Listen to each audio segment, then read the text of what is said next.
Lay's, Kurkure, 5 star, Kit Kat ఇలాంటివన్నీ తినకుండా లైఫ్లో అసలు ఒక్కసారి కూడా ఇవి టేస్ట్ చేయకుండా పిల్లల్ని పెంచారు అంటే, ఇలాంటి పిల్లలు ఎవరైనా ఉంటే పేరెంట్స్ ప్లీజ్ కమెంట్ చేయండి. మీకు life long free health care service నేను ప్రొవైడ్ చేస్తా.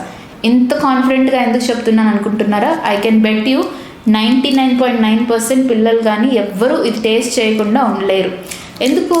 మనమైతే చిన్నప్పుడు మంచిగా వేరుశనగ పప్పులు, బెల్లము, సున్నుండలు ఇలాంటివన్నీ తిని పెరిగాము.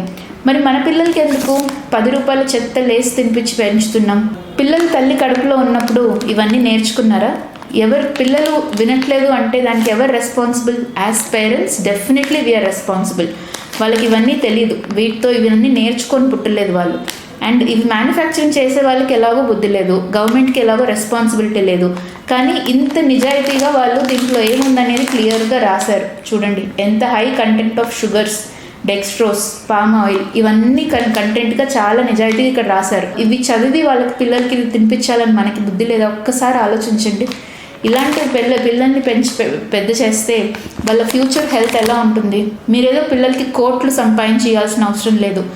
ఈ మధ్యన కావాల్సింది పిల్లలకి ఒక హెల్త్ అనేది is wealth. Half of the పీపుల్కి 40 years రాకముందే డయాబెటీస్, హైపర్ టెన్షన్, థైరాయిడ్ లేని ఇల్లు లేదు. సో ప్లీజ్ పేరెంట్స్, పిల్లలు వినట్లేదనో లేదా పిల్లలు ఎంజాయ్ చేస్తారనో వాళ్ళ హెల్త్ని ఇలాంటివి ఇచ్చి స్పాయిల్ చేయకండి. Not just their health, you're also spoiling the nation by giving this extra plastics. It is proven, చాలా ఈ మధ్యన స్టడీస్లో it is proven that even microplastics are circulating in blood. అంటే మన బ్లడ్లో కూడా ప్లాస్టిక్ పదార్థాలు అనేవి మైన్యూట్ క్వాంటిటీలో ఉన్నాయి ఈ చెత్త ప్లాస్టిక్స్ వల్ల. సో ఈ చిన్న థింగ్ అవాయిడ్ చేసి you can make a big difference to the society. Please stop giving these foods to your children.